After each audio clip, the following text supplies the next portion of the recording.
Hello, lovies! It's another Pamper Day. There is a D. Elixir Aesthetic Center sa Argao. So we'll be enjoying a few of their services today, care of D. Elixir Aesthetic Center. So first, we will have the Korean glass skin facial treatment. It will be followed by mesolipolysis with RF and cavitation, and then we will be also enjoying the carbon laser treatment for the face. So karon, gi-inject na sa atong tiyan ang mesolipolysis, which is a fat burning medicine, and this will be injected 3 times on the tummy sa left and 3 times sa right side. So this will be burning our fat sa tummy area, and later on i-inject po ni sa atong arms to reduce the fat there as well. So mao ni siya ang pag-inject sa atong arms.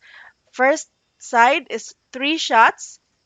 3 shots to the left, 3 shots to the right, same sa atong tummy. So kani, once again, it will be burning the fats on our area sa tummy and arms para mas slimmer na siya in the future. So we will now proceed to the facial treatment.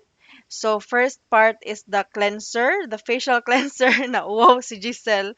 So mo na gi-wipe off sa ang dirt sa atong naong kay gikan pa man ta nagbiyahe gikan sa balay. So karon gi-apply na ni Giselle ang facial cleanser foam, which is used to clean any impurities, any dirt sa atong naong. Kay of course, we have traveled from our house to the center. So mo na gimassage na ni Giselle sa atong naong para matangtang na ang mga buling-buling. And then later on, we will then proceed to the facial scrub.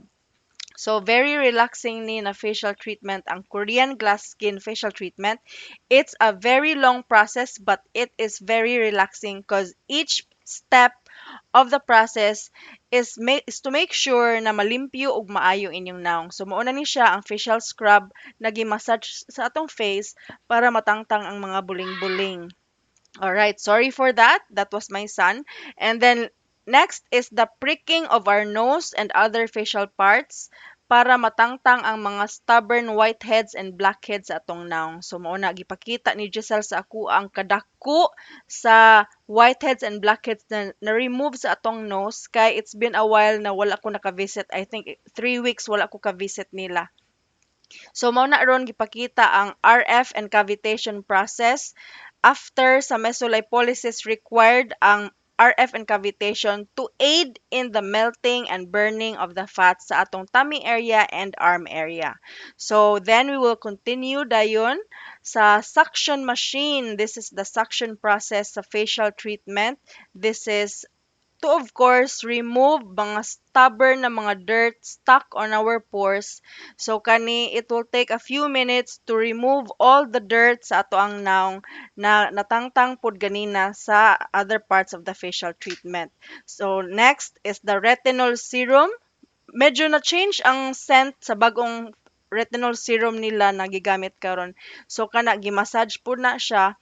And this is not only to give you benefits of the retinol serum but also para mo glide through ra later on ang mga machine na gamiton sa atong facial treatment.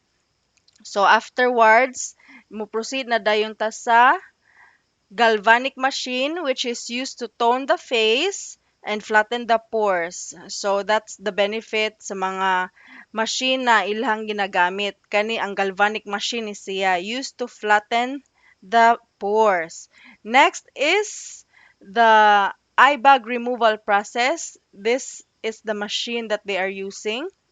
Of course, naapa na retinol serum, maong ni-glide through na siya easily on our face. And this will be done in both left and right eye bags.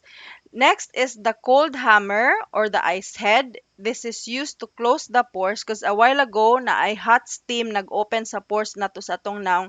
Then i-proceed na dayon ta karon sa ice head or cold hammer to close the pores. Then this part right here that you see is the high frequency antibacterial machine which will help in removing the bacteria in our face para dili na ta prone og mga acne or mga pimples.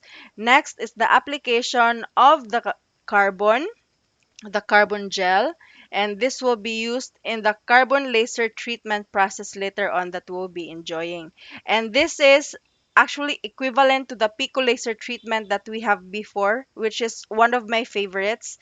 Kay nindot kayo ni siya na step kay makatangtang sa acne marks and mga dark spots sa atong face. So this is very beneficial to your face, guys. So nindot gud kayo ang Korean Glass Skin facial treatment. So the final steps that we'll be having is the RF and cavitation sa atong arm area kay ganina gi-injectan naman siya sa mesolipolysis, and this is also to burn and melt the fats that we have in our arms. So thank you so much for watching this video and I hope you like it. Please do leave comments in the comment section or leave your questions in the comment section. If you have any questions or inquiries, feel free to reach out to the Elixir Aesthetic Center sa Argao para maka-visit na dayon mo and maka-place na dayon mo og appointment. So thank you so much for watching this video. That is Ara, by the way. Thank you so much for your support. Do God bless and take care, lovies. Bye. Love you.